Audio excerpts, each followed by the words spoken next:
أعوذ بالله السميع العليم من الشيطان اللعين الرجيم. بسم الله الرحمن الرحيم. الحمد لله رب العالمين، والصلاة والسلام على سيد الأنبياء والمرسلين، خاتم النبيين، رحمة للعالمين، أبي القاسم محمد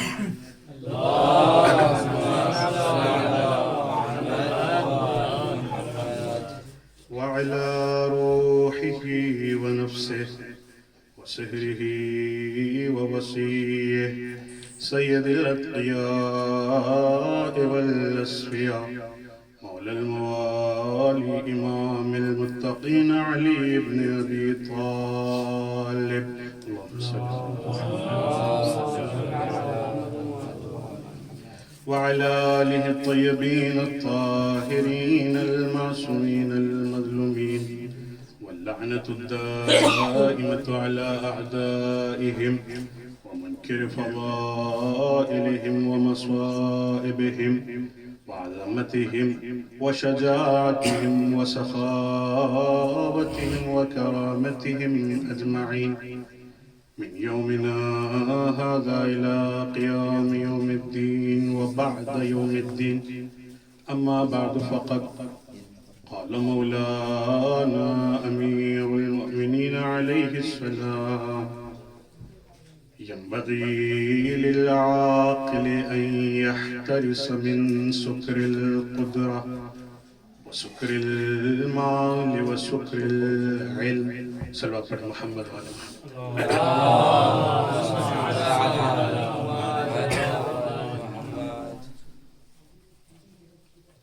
علماء کرام،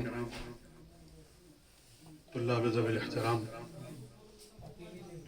یقیناً ایک ایسا وقت ہے کہ جس میں ظاہراً انسان کا جسم تھکا ہوا ہوتا ہے، لیکن جہاں پر دنیا اپنی تھکاوٹ کو دور کرنے کے لیے الگ الگ کام کرتی ہے، فعل انجام دیتی ہے، اسی طریقے سے ہم، چاہے ہماری جسمانی تھکاوٹ ہو یا روحانی تھکاوٹ ہو، اس چیز کو دور کرنا ہو تو فرش عزا پہ آ جاتے ہیں.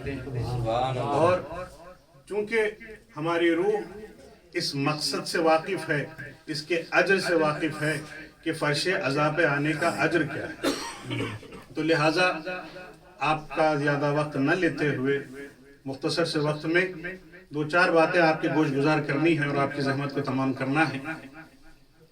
عزیزان گرامی، مولائے کائنات کے جس قول مبارک کو آپ حضرات کے سامنے گوش گزار کیا ہے، وہ نہایت ہی عظیم اور بہت ہی اہم کلام ہے.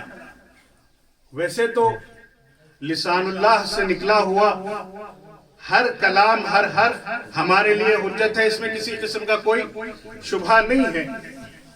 اور شبہ ہو بھی کیسے؟ امام برحق ہوتا ہی وہی ہے کہ جس کا قول بھی حجت ہے، فعل بھی حجت ہے، تقریر بھی حجت ہے.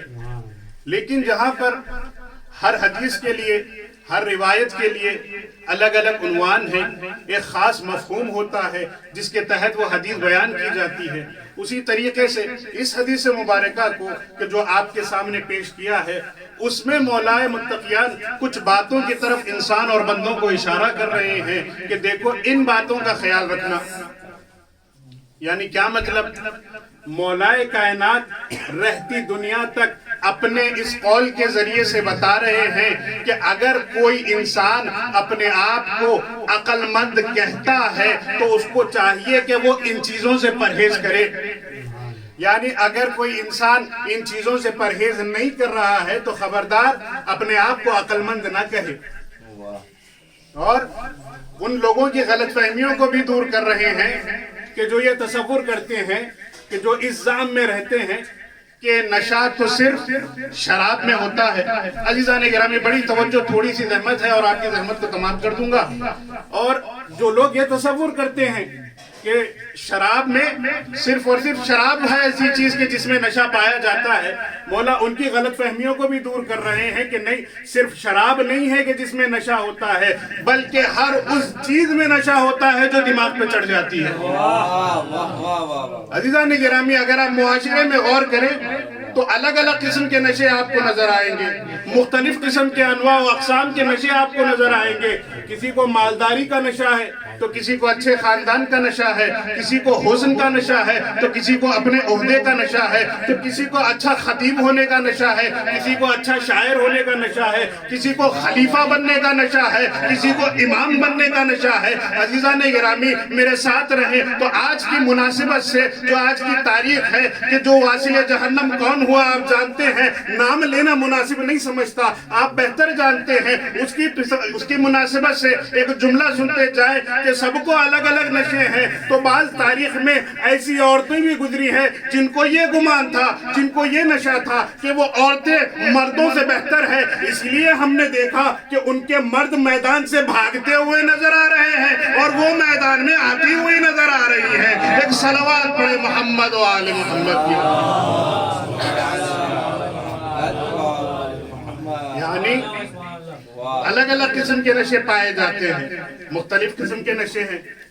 اور شراب تو اپنے نشے کے لیے بدنام ہے ہی، لیکن شراب کا نشہ ایسا ہے کہ جو کچھ مدت کے بعد اتر جاتا ہے. مثال کے طور پہ اگر کوئی شرابی ہے، شام میں شراب پی، ممکن ہے صبح تک اس کی شراب اتر جائے. لیکن عزیزان گرامی یہ جو نشے ذکر کیے گئے ہیں یہ ایسے نشے ہیں کہ جو انسان کی آخری عمر تک اس کے ساتھ رہتے ہیں، بلکہ انسان کی زندگیاں ختم ہو جاتی ہے، موت کا شکار ہو جاتا ہے، لیکن اس نشے سے افاقہ نہیں کر پاتا کیونکہ یہ اتنا خطرناک نشہ ہے. ایک صلوات پڑھے محمد و آل محمد کی بات. تو ایسے نشے والے انسان سے ہمارا کوئی لینا دینا نہیں ہے، مومنین کا کوئی لینا دینا اور سروکار نہیں ہے، کیونکہ جو انسان نشے کی حالت میں ہے نہ اسے اللہ پسند کرتا ہے، نہ اہل بیت پسند کرتے ہیں، اور نہ ہی معاشرہ پسند کرتا ہے. اسی لیے تو واضح الفاظ میں قرآن کریم میں پروردگار عالم نے فرما دیا کہ دیکھو لا تقربوا الصلاۃ وانتم سکارا، کہ دیکھو نماز کے خبردار نماز کے قریب نہ آنا جبکہ تم حالت نشہ میں ہو. یعنی نشے کی حالت میں نماز اور مصلی عبادت پر نہ آنا، میری بارگاہ میں نشے کی حالت میں نہ آنا. عزیزان گرامی اگر آپ غور کریں تو یہاں پہ سکارا کو مطلق استعمال کیا ہے. شرابی سے صرف اور صرف شرابی سے پروردگار عالم مخاطب نہیں ہے کہ اے شرابی چونکہ تو نے شراب پی لی ہے تو اب تو ہماری بارگاہ میں نہیں آ سکتا، بلکہ کہا ہے کہ تمہیں کسی بھی قسم کا نشہ ہو ہماری بارگاہ میں نہیں آنا. مال کا نشہ رکھتے ہو بارگاہ میں نہیں آنا، دولت کا نشہ ہو، علم کا نشہ ہو، خاندان کا نشہ ہو، کسی بھی قسم کا نشہ ہو ہماری بارگاہ میں نہ آنا. ہماری بارگاہ میں آنے کی شرط یہ ہے کہ تمام نشوں کو باہر چھوڑ کر ہماری بارگاہ میں آنا. اور اگر تم ہماری بارگاہ میں اس طریقے سے آؤ گے کہ تمام نشوں سے آری ہوگے تو اب ہمیں تمہارا آنا بھی قبول ہوگا، تمہارا عمل بھی قبول ہوگا، تمہاری عبادت بھی قبول ہوگی. صلوات پڑھے محمد و آل محمد کی. اور ظاہر ہے کہ ہم نے معاشرے میں یہ نہیں دیکھا کہ کوئی شرابی ہے اور جھومتا ہوا مسجد کی طرف چلا ہے اور یہ کہہ رہا ہو کہ بھائی میں نماز پڑھنا چاہتا ہوں. ہم نے تو نہیں دیکھا، ممکن ہے کہ کسی نے دیکھا ہو، کسی کے پاس ہو. تو عموماً یہ نہیں پایا جاتا معاشرے میں کہ ایک شرابی نماز کی حالت میں مسجد میں آ رہا ہو. لیکن عزیزان گرامی ہم نے معاشرے میں تو نہیں دیکھا، تاریخ میں ضرور دیکھا ہے کہ ایسے ایسے لوگ گزرے ہیں کہ جو نشے کی حالت میں نہ صرف مسجد میں داخل ہو رہے ہیں بلکہ نماز کی اقتدا بھی کرا رہے ہیں، 2 کی جگہ 4 پڑھا رہے ہیں اور پلٹ کر پوچھ بھی رہے ہیں کہ اگر کم ہو گئی تو زیادہ کر دوں. اور امت مسلمہ جو عقل کے اندھے ہیں ایسے ایسوں کو خلیفہ مان گئے ہیں، ایسے ایسے کو خلیفہ بنا کر بٹھا دیا ہے، رہبر بنا لیا ہے، جن کی ابتدا سے انتہا تک زندگی ساری نشے کی حالت میں گزری ہے۔ تو ایسوں سے ان کو کیا ملے گا؟ نہ دنیا رہے گی نہ آخرت رہے گی۔ ان سے دور ہو گئے ہیں جو یطہرکم تطہیرا کے مصداق بنے ہیں۔ صلوات پڑھے محمد و آل محمد۔ تو عزیزان گرامی، کیا فرمایا امام نے؟ ينبغي للعاقل ان يحترس من سكر القدرة، کہ عقل مند انسان کو چاہیے کہ وہ اپنے آپ کو قدرت کے نشے سے محفوظ رکھے، طاقت کے نشے سے اپنے آپ کو بچائے رکھے۔ عزیزان گرامی، اگر آپ غور کریں تو کسی بھی چیز پہ قدرت رکھنا، کسی بھی چیز کا اختیار رکھنا، اس پہ قبضہ رکھنا، یہ کوئی بری بات نہیں ہے۔ مولا اس سے منع نہیں کر رہے ہیں۔ مولا فرما رہے ہیں کہ دیکھو، قبضہ رکھنا اچھی چیز ہے، کسی بھی چیز پر قدرت رکھنا اچھی چیز ہے، لیکن خبردار اس قدرت کو، اس طاقت و اختیار کو اپنی عقل پہ غالب نہ آنے دو۔ کیونکہ اگر یہ طاقت، اگر یہ قدرت، اگر یہ اختیار انسان کی عقل پہ چڑھ جاتا ہے عزیزان گرامی، تو کم از کم اس کا یہ ہوتا ہے کہ وہ انا ربکم الاعلی کا دعویٰ کرنا لگتا ہے۔ اسی لیے کہا ہے کہ دیکھو، یہ قدرت کا نشہ جو ہے وہ فرعونیت کا نشہ ہے، یہ آسانی سے اترنے والا نشہ نہیں ہے۔ اور عزیزان گرامی، کیونکہ ماہ مبارک رمضان بھی ہے تو اسی سلسلے میں پڑھتا ہوں، صلوات پڑھیں محمد علیہ وسلم۔ سب علماء بیٹھے ہیں، سب جانتے ہیں، سب نے معاشرے میں یہ مظاہرہ کیا ہے، سب نے دیکھا ہے کہ انسان ہوتا کم ظرف ہے۔ یعنی کیا مطلب؟ کہ چار لوگ اسے سلام کرنے لگ جاتے ہیں، چار لوگ اسے پوچھنے لگ جاتے ہیں، آگے پیچھے دو چار لوگ چلنے لگتے ہیں، تو اپنی بساط کو، اپنی حیثیت اور حقیقت کو بھول جاتا ہے، اور یہ بھول جاتا ہے کہ کہاں سے آیا تھا، کیا ہے اور کہاں لوٹ کر جانا ہے۔ جبکہ وہ اس بات کو فراموش کر گیا ہے کہ اس کی طاقت، اس کی قدرت، اس کا اختیار تمام کا تمام فنا ہونے والا ہے، اس خواب کی طریقے سے ہے جس کی کوئی تعبیر نہیں ہے۔ جیسے ہی آنکھ کھلے گی ختم ہو جانے والا اختیار ہے۔ چونکہ لوگ آج سلام کر رہے ہیں، لوگ آج جھکے مل رہے ہیں، تو اپنے آپ کو خود پسندی کا شکار کرے ہوئے ہیں، اناج میں مبتلا ہے۔ لیکن عزیزان گرامی، مولا متقیان نے نہج البلاغہ میں فرما دیا کہ دیکھو خبردار، لوگوں کی محبتوں کا معیار نہیں ہے، دنیا والوں کی نفرتوں کا بھی کوئی معیار نہیں ہے۔ کہا کیوں؟ اس لیے کہ یہ دنیا والے اگر کسی سے محبت کرتے ہیں تو کیا کرتے ہیں؟ ساری اچھائیاں اور خوبیاں لا کے اس کی جھولی میں ڈال دیتے ہیں۔ نہج البلاغہ میں ارشاد ہے، فرمایا اذا اقبلت الدنیا علی احد اعارته محاسن غیرہ واذا ادبرت عنہ سلبته محاسن نفسہ۔ کیا فرمایا کہ دیکھو، چونکہ دنیا والے تم سے محبت کر رہے ہیں تو لہذا تمام دنیا کی خوبیاں اب تمہاری جھولی میں لا کر ڈال دیں گے۔ اگرچہ تم عالم نہیں ہو، ان کو عالم نظر آؤ گے، زاہد نہیں ہو تو ان کو زاہد نظر آؤ گے، متقی نہیں ہو ان کو متقی نظر آؤ گے، عالم نہیں ہو ان کو متقی نظر آؤ گے۔ کیوں؟ اس لیے کہ وہ تم سے محبت کر رہے ہیں۔ لیکن اگر یہی دنیا والے کسی سے نفرت کرنے پہ آتے ہیں، کسی کو نیچے گرانے پہ آتے ہیں، ٹانگ کھینچنے پہ آتے ہیں، جو خود انسان کے اندر اچھائیاں ہوتی ہے وہ بھی اس سے چھین لیتے ہیں۔ اگرچہ کہ سامنے والا انسان عالم ہے، ڈاکٹر ہے، لیکن ان کو نظر نہیں آتا۔ کیوں؟ ہم اس سے نفرت کر رہے ہیں۔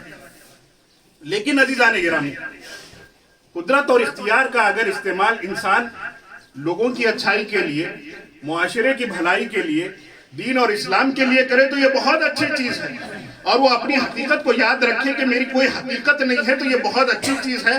اللہ بھی اس کا ساتھ دے گا، اور کس طریقے سے دے گا کہ اگر وہ باقی نہ بھی ہو اس کا اختیار کو باقی رکھے گا، وہ باقی نہ بھی ہو اس کی قدرت کو باقی رکھے گا۔ اسی لیے تو فرمایا کیوں؟ وہ اپنی حقیقت سے واقف ہے۔ اسی لیے فرمایا معصوم نے اپنی دعا میں، معصوم نے اپنی دعا میں شامل کیا۔ اہمیت کو جانے عزیزان گرامی، کیا فرمایا؟ رحم اللہ عبدا من علم من عین فی عین و الی عین۔ پروردگار اس بندے پہ رحمت نازل فرما کہ جو اس بات سے واقف ہے کہ کہاں سے آیا ہے، کہاں پہ ہے اور کہاں لوٹ کے جانا ہے۔ کیوں؟ جب اس کی بارگاہ میں لوٹ کے جانا ہوگا، اور تنظیم کی ابتدائی کتابوں میں ہم پڑھ چکے ہیں تقریباً یہاں پہ جو طلاب تنظیم سے رابطے میں ہیں یا تنظیم کی ابتدائی کتابوں میں پڑھے ہیں، وہاں پہ ایک سوال ہم کو رٹوایا جاتا تھا بچپن میں کہ بتاؤ کہ ہم کہاں سے آئے ہیں، ہمیں کہاں لوٹ کے جانا ہے؟ تو اس کا جواب یہ دیا جاتا ہے کہ ہم اللہ کی بارگاہ سے آئے ہیں، ہمیں اللہ کی بارگاہ میں لوٹ کے جانا ہے۔ یہ دنیا ہمارے رہنے کے لیے نہیں ہے، کیونکہ جب پہنچو گے تو وہاں پہ پروردگار عالم کہے گا اے میرے بندے، تجھے اختیار پہ فخر تھا، قدرت پہ فخر تھا، اولاد پہ فخر تھا، خاندان پہ فخر تھا، اب ہماری بارگاہ میں عاجز و ناتوان کھڑا ہے۔ وَتَرَكْتُمْ مَا خَوَّلْنَاكُمْ وَرَاءَ ظُهُورِكُمْ، تم نے دنیا میں جو بھی کمایا تھا سب چھوڑ کے آ گئے ہو، میری بارگاہ میں کیا لے کے آئے؟ اب میری بارگاہ میں تمہارا اختیار چلنے والا نہیں ہے، قدرت چلنے والی نہیں ہے، اب میری بارگاہ میں چلے گا تو کردار چلے گا، تو بتا کردار لے کے آیا ہے کہ نہیں آیا؟ یہ صلوات پڑھیں محمد والے محمد۔ تو عزیزان گرامی، یہ قدرت و اختیار، ایک عام انسان اگر اپنی قدرت کو، اپنے اختیار کو اللہ کے لیے استعمال کرتا ہے تو اس کا یہ عالم ہے کہ اللہ اس کے قدرت و اختیار کو باقی رکھتا ہے۔ تو ذرا تصور کریں اس ہستی کا کیا عالم ہوگا کہ جس نے ابتدا سے انتہا تک اپنی ساری زندگی اللہ کے نام کر رکھی ہو۔ اب اس کا غصہ اس کا نہیں ہے، اس کی اولاد اس کی نہیں ہے، اس کا مال اس کا نہیں ہے، بلکہ جو بھی ہے نفس اس کا نہیں ہے، آنکھیں اس کی نہیں ہے، چہرہ اس کا نہیں ہے، زبان اس کی نہیں ہے، بلکہ جو کچھ ہے سب اللہ کا ہے۔ تو ایسی انسان کا، ایسی ہستی کا کیا عالم ہوگا؟ اب اللہ اگر کوئی اپنے آپ کو اس مقام پہ لے جائے گا تو اب قدرت کہے گی کہ اے میرے بندے، تو نے ہمارے لیے قدرت و اختیار کا استعمال کیا ہے، تو اب ہم اس طریقے سے تیری قدرت میں، تیری طاقت میں، تیری اختیار میں اضافہ کریں گے کہ اب ہم تمہیں مظہر صفات الہیہ بنا کر پیش کریں گے۔ اب تم اشارہ کرو گے تو قدرت ہماری ہوگی، اشارہ تم کرو گے سورج پلٹتا ہوا نظر آئے گا، طاقت تمہاری ہوگی، لیکن جہاں پر سارے انسان عاجز آ چکے ہوں گے وہاں پر در خیبر کو تم ہوگے جو 2 انگلیوں سے اکھاڑ کر پھینک دو گے، اور علم کا مظاہرہ اس طریقے سے کرو گے کہ منبر پر آ کر سلونی قبل ان تفقدون کا دعویٰ کرتے نظر آؤ۔ ایک صلوات پڑھو محمد والے محمد۔ تو یہ قدرت و اختیار ہے۔ اگر کوئی ایسا ہے تو اسے پروردگار عالم اپنی قدرت کا مظہر، اپنے اختیار کا مظہر، اپنے صفات کا مظہر بنا کے دنیا کے سامنے پیش کرے گا۔ تو باتیں اور بھی ہیں لیکن وقت میں گنجائش نہیں ہے عزیزان گرامی۔ 2 باتیں چونکہ عنوان انتخاب کر لیا تھا، مال کے تعلق سے بھی اور علم کے تعلق سے بھی، تو مال کے تعلق سے 2 باتیں اور آپ کی زحمت تمام۔ عزیزان گرامی، امام نے فرمایا ينبغي للعاقل ان يحترس من سكر المال، سكر القدرة، سكر المال، کہ دیکھو قدرت کے نشے سے محفوظ رہنا، مال کے نشے سے محفوظ رہنا عزیزان گرامی۔ کیوں؟ کہ جب انسان پر مال کا نشہ آ جاتا ہے تو اتنا خطرناک نشہ ہے کہ ساری کی ساری انسانیت یا اغلب انسانیت آپ مشاہدہ کریں گے تو اسی میں مبتلا ہے۔ یا کوئی جس کے پاس مال ہے وہ مال کے نشے میں ہے، یا کوئی مال کمانے کے نشے میں لگا ہوا ہے کہ مجھے کسی بھی طریقے سے صحت ہو نہ ہو، دن ہو رات ہو، تم اچھا ہو برا ہو، مال کمانا ہے، اس نشے میں لگا ہوا ہے۔ تو عزیزان گرامی، جب انسان اس نشے کا شکار ہو جاتا ہے تو اس کا عالم کیا ہوتا ہے، اس کا نتیجہ کیا ہوتا ہے؟ تو اللہ کہتا ہے اب تم اس نشے کا شکار ہو گئے ہو تو اے بندے اب تم اپنے آپ کو مستغنی سمجھنے لگ جاؤ گے، اپنے آپ کو محتاجوں کی صف سے نکال کر اس طریقے سے بن جاؤ گے کہ اب تمہیں اللہ کی ضرورت نہیں ہوگی، اب تمہیں کسی کی ضرورت نہیں ہوگی۔ اور عزیزان گرامی یاد رکھیں، بڑی توجہ، اگر کوئی انسان اپنے آپ کو مستغنی سمجھنے لگتا ہے، اب قدرت کو یہ بات پسند نہیں آتی۔ کیوں؟ اللہ یہ نہیں چاہتا کہ میرا بندہ مستغنی ہو جائے، اس لیے فرما دیا یا ایھا الناس انتم الفقراء الی اللہ واللہ هو الغنی الحمید۔ دیکھو اے لوگو، تم اللہ کی طرف محتاج ہو، تم اللہ کی طرف فقیر ہو، اللہ ہے کہ جو غنی ہے، یہ اللہ کی صفت ہے کہ غنی ہو۔ تم اپنے آپ کو ہمیشہ محتاجوں میں رکھنا، یعنی پروردگار عالم گویا اس دوسرے الفاظ میں یہ بتانا چاہتا ہے کہ اے میرے بندے، اگر تیرے پاس قارون کا خزانہ ہی کیوں نہ ہو، فرعون کی حکومت ہی کیوں نہ ہو، شداد کی جنت بھی کیوں نہ ہو، ہماری بارگاہ میں اگر محتاج بن کر آئے گا تو ہم اضافہ کرنے والے ہیں، لیکن اگر ہماری بارگاہ میں متکبر بن کر آئے گا، غنی بن کر آئے گا اور اپنے آپ کو فقیروں سے الگ کر کے آئے گا، تو ہم نے جس طریقے سے قارون کو دفن کر دیا ہے، تجھ کو بھی اور تیری دولت کو زمین میں دفن کر دیں گے، تجھ کو اور تیری حکومت کو فرعون کے طریقے سے غرق کر دیں گے۔ عزیزان گرامی، آپ دیکھیں معاشرے میں کتنے ہی امیر لوگ ایسے ہیں کہ جو سوائے پیسے کے کچھ اور نہیں رکھتے۔ یعنی کیا مطلب؟ آپ دیکھتے ہیں کہ بڑے بڑے امیر لوگ ہیں، سیٹھ ہیں، ثروت مند ہیں، لیکن ان کو پروردگار عالم نے عبرت کے طور پہ ایسی بیماریوں میں مبتلا کر دیا ہے کہ نہ آپ کچھ اچھا کھا سکتے ہیں نہ کچھ پی سکتے ہیں۔ عزیزان گرامی، امیری یہ نہیں ہے کہ آپ مالدار بن جائیں، امیری یہ نہیں ہے کہ آپ کے پاس ثروت آ جائے، بلکہ امیری یہ ہے کہ آپ کے در سے کوئی خالی ہاتھ نہ جائے، امیری یہ ہے کہ آپ کسی محتاج کو خالی ہاتھ نہ لوٹائے۔ اور اسی طریقے سے اسی سیرت کو ائمہ نے ہمیں بتایا ہے کہ دیکھو، امیری ظاہراً مال کمانا نہیں ہوتا، بلکہ امیری یہ ہے، امیری کو دیکھنا چاہتے ہو تو ہماری بارگاہ میں آؤ، ہم بتائیں گے کہ امیری کیا ہوتی ہے، ہم اہل بیت تمہیں سکھائیں گے کہ کس طریقے سے امیری اور سرداری کی جاتی ہے۔ 3 دن سے روزہ ہے عزیزان گرامی، لیکن عزیزان گرامی بھوک کا عالم یہ ہے کہ بچے بھی ہیں، بھوک کے تڑپ رہے ہیں۔ روزے کی حالت میں ہماری حالت کیا ہوتی ہے ہم دیکھتے ہیں، بہتر محسوس کر سکتے ہیں۔ 3 دن سے روزہ ہے اہل بیت علیہ السلام، لیکن یہ گوارا نہیں ہے کہ کوئی خالی ہاتھ سائل در سے چلا جائے۔ اسی لیے قرآن قصیدہ پڑھ رہا ہے وَيُطْعِمُونَ الطَّعَامَ عَلَىٰ حُبِّهِ مِسْكِينًا وَيَتِيمًا وَأَسِيرًا۔ صلوات پڑھے محمد و آل محمد۔ یہ دیکھو، یہ ہے امیری، یہ ہوتی ہے کہ جو اللہ کے لیے سائل آتا ہے اسے خالی ہاتھ نہیں لوٹاتے، بلکہ عطا کرنے کا عالم یہ ہے کہ نماز کی حالت میں بھی کسی کو خالی ہاتھ نہیں لوٹاتے۔ اور پھر دنیا کہتی ہے کہ آپ فضائل اہل بیت کو بڑھا دیتے ہیں۔ عزیزان گرامی، کہاں ملیں گے ایسے افراد، کہاں ملیں گے ایسی سیرتیں؟ دنیا دیکھ لیں، چھان لیجئے، تاریخ دیکھ لیجئے، کہاں ملیں گے ایسے لوگ؟ ابھی تاریخ گزری ہے ولادت امام حسن علیہ السلام کی، آپ نے مشاہدہ کیا ہوگا، تاریخ کا مطالعہ کیا ہوگا، آپ بہتر جانتے ہیں، ان کے واقعات بھرے پڑے ہیں۔ آپ بس ایک چھوٹے سے نقطے کی طرف اشارہ کروں کہ سیرت اور اخلاق ایسا کہاں ملے گا کہ آنے والا مسافر آ کر بد کلامی کر رہا ہے، برے الفاظ سے آپ کو یاد کر رہا ہے۔ امام کہتے ہیں اے بھائی، تو مسافر نظر آتا ہے، اگر لباس نہ ہو تو لباس عطا کر دیں، اگر بھوکا ہے تو غذا عطا کر دیں، اگر سواری کا انتظام نہ ہو تو سواری عطا کر دیں۔ عزیزان گرامی، کہاں ملیں گے ایسے لوگ، ایسے امام، ایسی سیرتیں؟ اور ایسا امام، ایسا رحیم و شفیق امام کہاں نظر آئے گا کہ جو اپنے قاتل کو شربت پلا رہا ہے؟ یعنی جب ابن ملجم کو لایا گیا تو امام نے کہا کہ اسے شربت پیش کیا جائے۔ عزیزان گرامی، اب وہ ایام آنے والے ہیں کہ جہاں پر صرف علی کی اولاد نہیں بلکہ تمام امت مسلمہ یتیم ہونے والی ہے۔